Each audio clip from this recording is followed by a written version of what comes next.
वो देख रहे हैं कि उनकी थाली से रोटियां कम होती जा रही हैं। मात्र 37% मतों के बल पर जीतकर सरकार बनाने वाली भाजपा का मुकाबला आने वाले दिनों में 63% मतदाताओं से होने की संभावना प्रबल है। नमस्कार, ट्रूसैक खबर में आपका स्वागत है। हिंडनबर्ग की अडानी पर आई रिपोर्ट के बाद से ही भारतीय राजनीति में ऐसा भूचाल आया है जो थमने का नाम ही नहीं ले रहा। रिपोर्ट के बाद से ही कांग्रेस एवं कई दूसरे दल सत्ताधारी भाजपा पर हमले कर रहे हैं। हमलों के वार को कम करने के लिए जो कुछ हुआ वो देश की नज़रों के सामने है। राहुल गांधी को सज़ा हुई और आनन फानन में उन्हें सांसदी से हाथ धोना पड़ा। लेकिन क्या इन सब से राहुल कमज़ोर हो गए? नहीं, ऐसी बात नहीं। भारत जोड़ो यात्रा और सांसदी जाने तक के सफ़र में राहुल गांधी स्वयं को एक परिपक्व नेता के रूप में स्थापित कर चुके हैं। हालांकि उसी राहुल गांधी को मंदबुद्धि साबित करने के लिए कितने ही अभियान चलाए गए और कितनी राशि खर्च की गई, ये देश ने देखा। एक ओर ऐसे अभियान जारी थे तो दूसरी ओर देश के गृह मंत्री बात बेबात उन्हें राहुल बाबा के नाम से पुकार कर सभा में उपस्थित लोगों की तालियां बटोरते फिरते थे। लेकिन बदलते हालात ने बड़ी ही तेज़ी से राहुल के कद को काफ़ी बड़ा कर दिया। राहुल गांधी की बढ़ती लोकप्रियता से अन्य विपक्षी दल भी प्रभावित होकर अडानी मुद्दे पर एक होते नजर आए। क्या कभी ये उम्मीद की जा सकती थी कि आम आदमी पार्टी के अरविंद केजरीवाल राहुल गांधी के पक्ष में बोलेंगे? वो न सिर्फ उनके मामले पर खुलकर बोले, अपितु उनके द्वारा 2016 ईस्वी से किए जा रहे प्रधानमंत्री नरेंद्र मोदी की डिग्री पर वार और भी तीखे हो गए।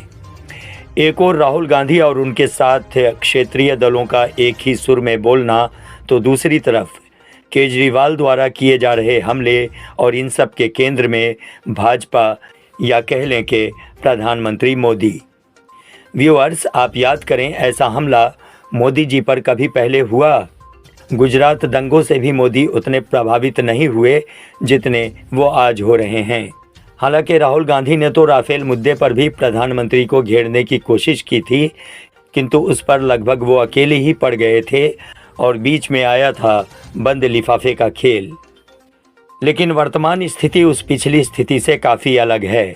विपक्षी दल को अब स्वयं के जिंदा रहने की फिक्र सता रही है। उनमें ये डर व्याप्त है कि अगर भाजपा अगले कुछ और वर्षों तक सत्ता में रही तो उनका खात्मा हो जाएगा। यही कारण है कि वे अपने हित को ध्यान में रखते हुए मुखर होकर राहुल का साथ नहीं भी दे रही तो भी कुछ न कुछ बोल ज़रूर रही हैं। भाजपा द्वारा पिछले दिनों किए गए अनेक कार्य ने उसकी कई सहयोगी पार्टियों को भी उससे अलग कर दिया। आपको याद होगा भाजपा अध्यक्ष जेपी नड्डा का वो बयान जिसके तहत बिहार में जदयू भाजपा से अलग हो गई थी। यूं तो 2020 ईस्वी में सरकार बनने के बाद से ही नीतीश कुमार एवं भाजपा के दरमियान अनबन शुरू हो चुकी थी, जिसकी बड़ी वजह थी भाजपा नेताओं की बयानबाजी। उन बयानबाजी से नीतीश कुमार काफ़ी असहज होने लगे थे।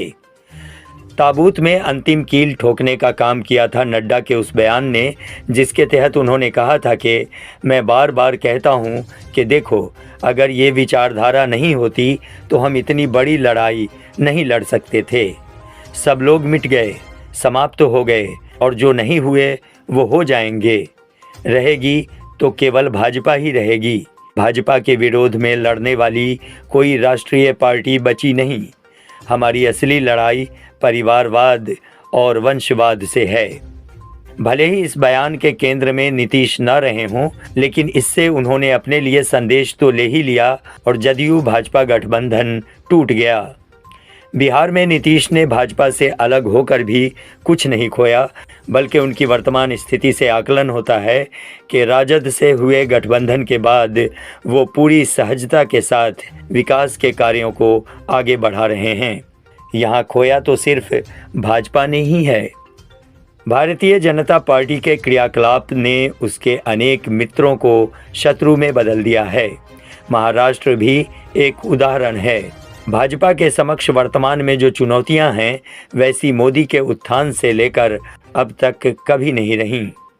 विपक्षी दलों के विभिन्न तरह के हमलों के बीच मोदी द्वारा गत वर्षों में लिए गए निर्णय, मसलन नोटबंदी, जीएसटी के लागू करने में अदूरदर्शिता का परिचय, रोजगार में कमी, बढ़ती महंगाई, गरीबी के मुद्दे अब घर से निकलकर सड़कों तक आ रहे हैं। वर्ल्ड हंगर इंडेक्स में भारत का 107वां स्थान सरकार को मुंह चिढ़ा रहा है। कम शिक्षित और गरीब भले ही वर्ल्ड हंगर इंडेक्स को नहीं समझ पाते, किंतु अपने भोजन की थाली को तो खूब समझते हैं। वो देख रहे हैं कि उनकी थाली से रोटियां कम होती जा रही हैं। मोदी का गुणगान करने वाले लोग भी अब खूब बोलते पाए जा रहे हैं कि भाई महंगाई ने जीना मुहाल कर रखा है। इन सब के बीच प्रधानमंत्री मोदी को कांग्रेस की ओर से हर दिन नई चुनौतियां मिल रही हैं और उन सभी के केंद्र में अडानी से उनकी मित्रता ही है। कांग्रेस देशवासियों को ये यकीन दिलाने में तेज़ी से सफल होती जा रही है कि अडानी देश की संपत्ति को लूट रहे हैं और प्रधानमंत्री का उन्हें सहयोग प्राप्त है। 7 अप्रैल से भारतीय राष्ट्रीय कांग्रेस द्वारा सोशल मीडिया पर मित्रकाल नामक एक वीडियो श्रृंखला शुरू की गई है, जिसकी पहली कड़ी की शुरुआत में ही राहुल गांधी अडानी से प्रधानमंत्री के रिश्ते की बात कर रहे हैं। पार्लियामेंट हाउस में मैंने नरेंद्र मोदी जी और अडानी जी के रिश्ते के बारे में सच्चाई बोली। हिंदुस्तान के धन को किस प्रकार लूटा जा रहा है। इसके साथ ही हर दिन कांग्रेस द्वारा विभिन्न मंचों के माध्यम से प्रधानमंत्री और भाजपा से विभिन्न तरह के सवाल पूछे जा रहे हैं और उन्हें कटघरे में खड़ा किया जा रहा है। ये सरकार बैकफुट पर है और इसीलिए अब हर उस आवाज का दमन करना चाहती है जो खड़े होकर इनसे सवाल पूछे। गत दिनों में भाजपा द्वारा की गई कुछ गलतियां अब इसके जी का जंजाल बनती जा रही हैं। एडीआर द्वारा लोकसभा चुनाव परिणाम संबंधी अध्ययन रिपोर्ट के अनुसार 17वीं लोकसभा के लिए चुनकर संसद पहुंचने वाले 542 सांसदों में से 233 यानी 43% सांसद दागी छवि के हैं, लेकिन वे निश्चिंत होकर संसद की शोभा बढ़ा रहे हैं और कुछ शब्दों के बोले जाने मात्र से ही राहुल गांधी को 2 वर्ष की सज़ा एवं आनन फानन उनकी सांसदी का चले जाना आम देशवासी हजम नहीं कर पा रहे हैं। यही वजह है कि राहुल गांधी की लोकप्रियता में दिन प्रतिदिन वृद्धि होती जा रही है। कविता का एक शेर है कि दुश्मनी लाख सही, मिलते मिलाते रहिए, दिल मिले या न मिले, हाथ मिलाते रहिए। लेकिन प्रधानमंत्री मोदी ने हाथ मिलाने के तमाम मौक़ों को एक झटके में स्वयं खत्म कर दिया है। वैसे कांग्रेस से मुकाबले के लिए भाजपा भी पीछे नहीं है।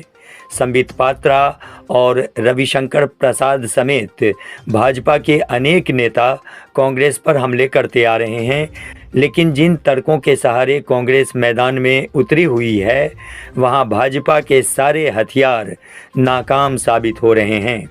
यही वजह है कि अब भाजपा ने मैदान में उन मोहरों को उतारा है जो कभी कांग्रेस की आत्मा हुआ करते थे। सिंधिया, आज़ाद जैसे लोग इसके उदाहरण हैं और अब अचानक शरद पवार भी इसी श्रेणी में शामिल हो गए हैं। लेकिन इन नेताओं से भाजपा की हित साधना होगी ऐसी उम्मीद कम ही है। शरद पवार दशकों पहले कांग्रेस से अलग होकर अपनी पार्टी बना चुके हैं। रही बात गुलाम नबी आज़ाद और ज्योतिरादित्य सिंधिया की, तो कांग्रेस से अलग हो जाने वाले ऐसे लोगों द्वारा निकाले गए विरोध स्वर को बहुत अधिक महत्व दिया जाएगा ऐसा नहीं लगता। सिंधिया जैसे लोग राहुल गांधी की देशभक्ति पर जितने सवाल उठाएंगे, स्वयं उन्हीं सवालों के भंवर में फंसते चले जाएंगे। उदाहरण सामने है कि सिंधिया ने एक सवाल उठाया तो कांग्रेस ने उनके परिवार का इतिहास खंगाल डाला है। जो लोग उन बातों से अनभिज्ञ थे उन्हें भी जानकारी हो गई या हो रही है। बात सोशल मीडिया पर भाजपा के एकाधिकार की करें तो ये बीते दिनों की बातें मात्र हैं। अब कांग्रेस उन माध्यमों का न सिर्फ महत्व समझ चुकी है अपितु पूरी शक्ति के साथ अपनी मजबूत उपस्थिति दर्शा रही है। अंत में इतना ही कहूँगा कि हम जब पहाड़ की सबसे ऊंची चोटी पर पहुँच जाते हैं तो कई बार ये एहसास होने लगता है कि हमसे ऊंचा कोई नहीं, लेकिन हम ये भूल जाते हैं कि हमारे कदमों के कुछ नीचे ही छोटे छोटे चूहे भी हैं जो पहाड़ को तेज़ी से खोद रहे हैं। अडानी मामले को पहाड़ खोद रहे चूहों की उपमा दे सकते हैं और कहा नहीं जा सकता कि सीना तान कर खड़ा पहाड़ कब धंस जाएगा। इस मौके से रामधारी सिंह दिनकर की वो पंक्तियां याद आ रही हैं कि जब नाश मनुज पर छाता है पहले विवेक मर जाता है। 2024 के आम चुनाव में उतरते समय भाजपा को अनेक मुद्दों का सामना करना पड़ेगा।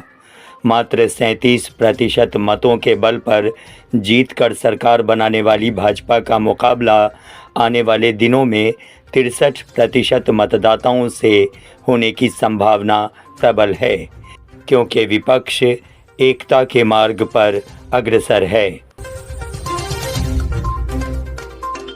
नमस्कार, आप देख रहे थे ट्रूसैक खबर।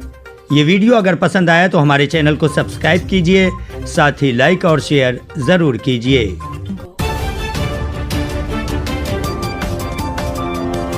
ट्रूसैक खबर, ताकि सच पे रहे आपकी नजर।